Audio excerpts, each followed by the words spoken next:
Welcome in, everybody. Get ready for a deep dive, a serious deep dive into the world of Omar Mohamed Fathi. Omar Mohamed Fathi. This guy, Yeah. he's a rising star in the world of Taekwondo. Absolutely. And you are going to discover just how accomplished this 17-year-old already is. It's unbelievable what we found. It's really quite impressive. We've got like a whole stack of stuff here. Oh, yeah.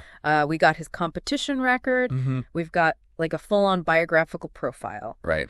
And we even dug up something that looks like it was something he was prepping for college applications. Oh, wow.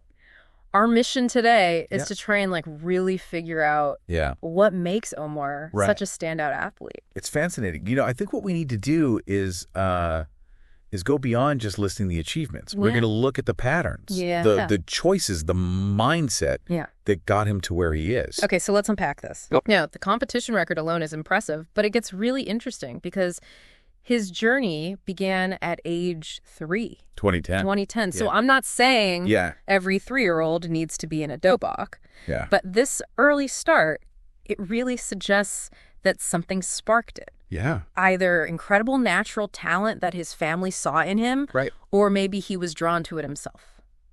I mean, think about that for a sec. You're mastering Taekwondo moves before most kids have even started kindergarten. Yeah, I mean, I'm struggling to even coordinate my morning coffee, and this kid's already out there kicking and spinning. Right.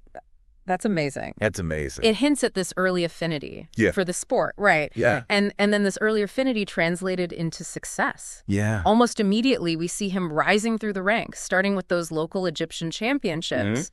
And even as a preteen, he's bringing home gold consistently. Consistently. And we're not talking about just 1 or 2 wins. Oh, no. This record lists over 31 medals. Wow.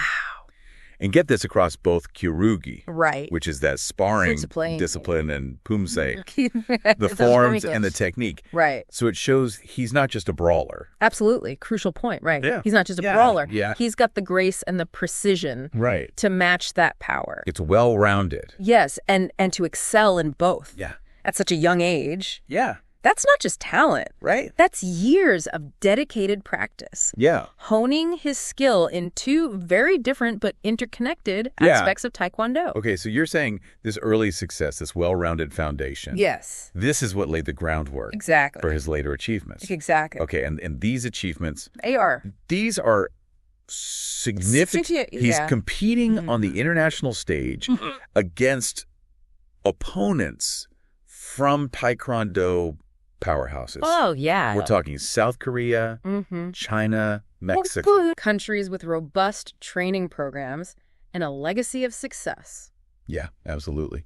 So that brings us to his breakthrough moment. Yes, his breakthrough moment. 2024 World Junior Championships. Precisely. Okay. Now imagine the pressure. Yeah. 17 years old, representing his country on the world stage. Yeah. He's going up against these seasoned competitors, battling his way through the ranks, ultimately facing off against South Korea's Junhyuk Lee in the semifinals. Wait, so he almost made it to the finals? Oh, I know. That's incredible. Incredible. But he did more than almost. Yeah. That bronze medal was a historic win for Egypt. Wow. It put Omar and Egyptian Taekwondo on the map globally. Wow. It's incredible. This is an incredible journey so far. Yeah. But I have to ask, how did he manage all of this and keep up with school? Right. I mean, that's a lot for anybody. That's a lot for anybody, let alone a teenager. Competing at this level. At this level. That is a great question. And that's precisely where we'll pick up in part 2. Okay.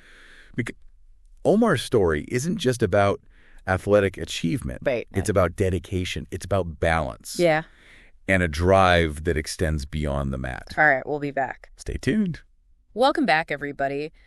Last we left off, we were kind of like, wow, how does he balance this intense training schedule with, actually being a student? Well, guess what? These sources actually give us a pretty good look at that. They do. And what's interesting here is that he's not just going through the motions academically. Right. He's attending St. Fatima International School, aiming for top marks on his IGCSE exams. Okay. For those of you who might not be familiar with that, IGCSEs are like the international equivalent of high school diplomas. Yeah. But it's like way more rigorous. Much more rigorous. Like in-depth focus on specific subjects. Exactly. So it's not just about showing up to class, right? Right. This is demanding coursework. Yeah. Requiring like a high level of comprehension and critical thinking. Okay. So imagine juggling advanced math, history essays, with hours of physical training, sparring sessions, and travel. Yeah. Travel. Yeah. That's peak performance under pressure. On multiple fronts. It makes you wonder, where does he even find the energy? Right.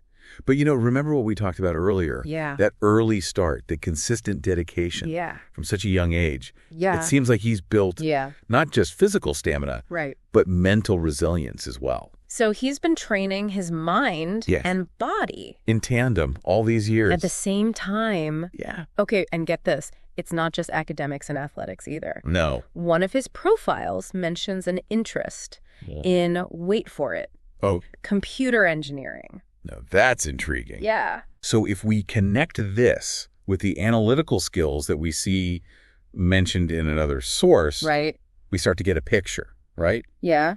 Maybe we're seeing the mind of a future engineer. Wow. At work. So you're saying his interest in engineering might be informing... Could be. His approach to Taekwondo. Yeah, think about it. Okay. Analyzing opponents' weaknesses.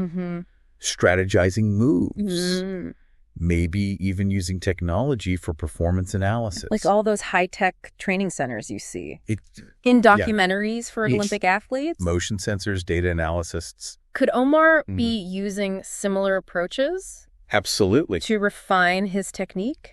Yeah. His strategy? It's amazing. That's amazing. To consider that potential synergy there. And it suggests that he's not just physically gifted. Right. He's intellectually curious. Yes. Yeah. He's not just going through the motions. Right. He's actively seeking knowledge, exploring new ideas. And constantly striving to improve. It's like he's got this inner drive. This insatiable thirst for knowledge and mastery that extends to every aspect of his life. Absolutely. And speaking of mastery, I got to go back to that World Junior Championship performance. Of course. Taking home the bronze, even after facing such fierce competition. Yeah. That must have been such a defining moment. I'd imagine so, remember. Yeah. He wasn't just competing against individuals. He was challenging expectations. It was a statement. It was a statement. Yeah. And, that win wasn't just about personal glory. Right. It signaled this shift in the global landscape of Taekwondo. Wow. Right? Yeah. With Egypt firmly establishing itself as a contender. But, it couldn't have been easy. No. Right. There must have been moments of doubt, setbacks. Of course. How did he overcome those challenges and stay focused on his goals? That is a question we are going to delve into in the final part of our deep dive. Okay. Because while we've uncovered these impressive skills, his dedication, his intellectual curiosity, there's another layer to his story that's just as crucial. Okay. His unwavering ambition. Okay. Stay tuned as we explore how that ambition, coupled with a strategic mindset, has shaped his journey and may even be paving the way for a whole new generation of Taekwondo athletes in Egypt. Welcome back, everybody, to the final round of our deep dive into the world of Omar Mohamed Fathi. We've seen his journey, right? From those early days, 3 years old, little kid in a dobok, all the way to international competition. Absolutely. You've learned about his dedication, the balance of academics and athletics, even his interest in computer engineering. And we've touched upon the potential impact on of his Egyptian Taekwondo as a whole. Yeah. But now I kind of want to shift gears a bit. Okay. Talk about something that really stands out to me. Okay. Omar's ambition. Yeah. This isn't just a talented athlete riding the wave. This is someone with clear goals. Yeah. And a plan to achieve them. I remember that from his profile. He explicitly states his goals representing Egypt at the 2028 Olympics. Right. And securing an athletic scholarship. Yeah. At a top university, he even specifically mentions Arizona State. Oh, yeah. Well, they've got... which has a renowned engineering program, A&D, a powerhouse Taekwondo team. Yeah, a great program and a powerhouse team. It's not just wishful thinking. No, it's not. These are well-defined aspirations. And it seems like he's already laying the groundwork. He is. So does this strategic thinking, I think so. This long-term vision, does that also influence his approach? I think it must. To Taekwondo. I think so, yeah. Okay, because think about it. Analyzing opponents. Right. Anticipating their moves. Strategizing for long-term success. Right. Those are all skills that translate. Absolutely. Both on and off the mat. Yeah, it's like he's playing 3D chess while everyone else is playing checkers. That's a great analogy. It really is. Omar's journey is about more than just physical prowess. Absolutely. It's about mental agility.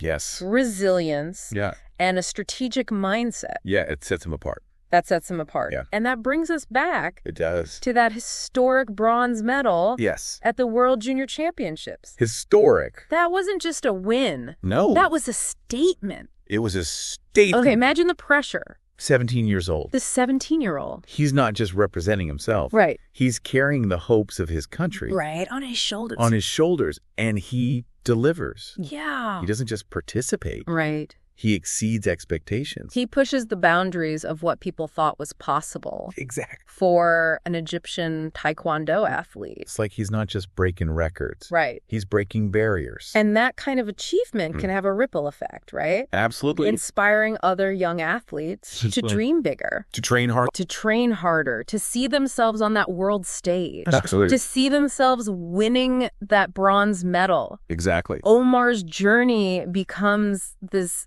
beacon, right? I know that word, beacon. Beacon. Yeah. It's like this guiding light that's showing what's possible yeah. with talent, dedication, and a strategic approach. Couldn't have said it better myself. And who knows, maybe his success will attract more resources. Absolutely. To the sport in Egypt. Yeah. Leading to better training facilities. More support for young athletes. Yeah, more support for young athletes. And ultimately, yeah. a new generation of Taekwondo champions. It's like that saying, a rising tide lifts all boats. Oh, I love that. Omar's success could lift the entire Egyptian Taekwondo community. That's the power of individual achievement. Wow. Right. It inspires. Yeah. It challenges the status quo. Mm-hmm. And it paves the way for lasting change. So we haven't just learned about Omar's impressive skills and accomplishments. We've explored the deeper implications. This deep dive has been fascinating. It has. So what's the one takeaway you'd want to leave our listeners with today? I think it's this. Omar's story is a testament to the power of human potential. Wow. It shows us that with talent, dedication, and a strategic mindset, even seemingly insurmountable barriers can be broken. And it's a reminder that success isn't just about individual glory. It's about pushing boundaries. Inspiring others and creating a lasting legacy. Keep an eye out for Omar Mohamed Fathi, because I have a feeling we're going to be hearing his name a lot more in the years to come. You'll be seeing him at the 2028 Olympics representing Egypt on the world stage. Who knows, maybe even a gold medal this time. We'll see you next time for another Deep Dive.